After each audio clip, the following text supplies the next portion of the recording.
কাজু আৰু মগজৰে আলু আৰু পিঁয়াজৰ এটা ৰেচিপি বনাব লৈছোঁ।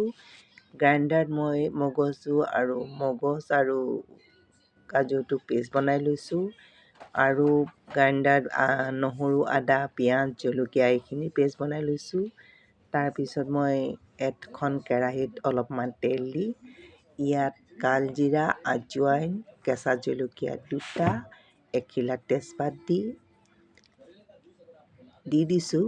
এতিয়া ইয়াতে মই আদা নহৰু পেষ্টখিনি যে পিচি থৈছিলোঁ সেইখিনি দিছোঁ। এতিয়া মই বইল কৰি থৈছিলোঁ, এই সৰু সৰু আলু হ'ব লাগিব, তেতিয়াহে ভাল হয়। সৰু সৰু আলুখিনি বইল কৰি থৈছিলোঁ সেইখিনি দি ইয়াতে মই এনেধৰণে 1-1.5 মিনিটমান ভাজি ল'ম। এইখিনি ভাজি লোৱাৰ পিছত মই সৰু সৰু পিঁয়াজখিনি গোটাকৈ বাকলি এৰুৱাই থৈছিলোঁ সেইখিনি দি দিছোঁ। এইখিনিও 1-1.5 মিনিটমান এনেধৰণে ভাজি ল'ম।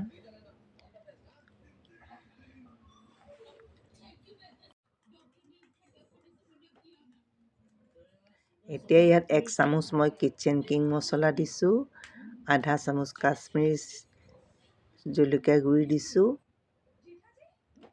লগতে জোখমতে হালধি দিছোঁ আৰু সোৱাদ অনুযায়ী ইয়াতে নিমখ অলপ দিম।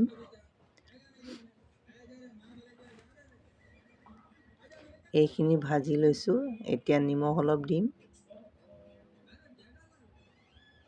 এয়া দিলোৱে।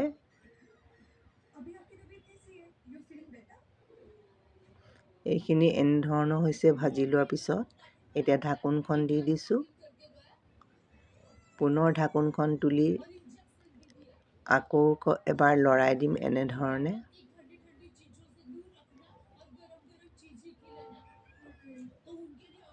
এনেদৰে ভাজি মই কুহুমীয়া গৰম পানী কৰি থৈছিলোঁ তাৰে অলপমান দি দিছোঁ, যাতে মছলাখিনিও জ্বলি নাযায়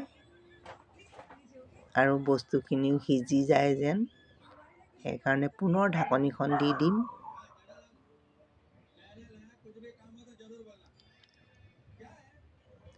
এতিয়া পুনৰ ঢাকনিখন তুলি পুনৰ এনেধৰণে লৰাই দিম।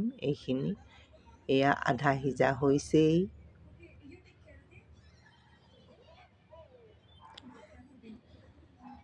এতিয়া মই ৰেডি কৰি থোৱা কাজু আৰু মগজৰ পেষ্টখিনি দি দিছোঁ। এইখিনি দি মই পুনৰ এনেধৰণে মিক্স কৰিম সকলোখিনি। ভালদৰে এনেদৰে কমেও আকৌ 2-3 মিনিটমান সিজিবলৈ দিম। পুনৰ এয়া ঢাকি তুলি দিছোঁ। এয়া মোৰ প্ৰায় শেষ হওঁ সিজিলেগৈ। এতিয়া ইয়াতে দিম মই আমুল তাজা গাখীৰ অলপ দি দিছোঁ। এইখিনি দিলে খাবলৈ বস্তুটো সোৱাদ হয় আৰু ধুনীয়া এটা চেণ্ট ওলায়, ভাল লাগে। এনেধৰণে আমি কমেও 2-3 মিনিট আৰু সিজাই ল'ম। এতিয়া পুনৰ ঢাকনিখন তুলি দিছোঁ। এতিয়া সম্পূৰ্ণ হ'ল। ইয়াতে মই অলপমান গৰম মছলা দিছোঁ, চাহী গৰম মছলা।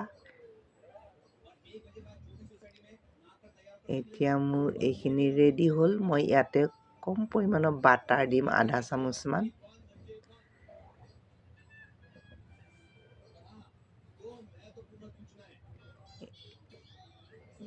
এতিয়া মোৰ সম্পূৰ্ণ হ'ল। এতিয়া ভাল লাগিলে লাইক, শ্বেয়াৰ, কমেণ্ট, ছাবস্ক্ৰাইব কৰিব।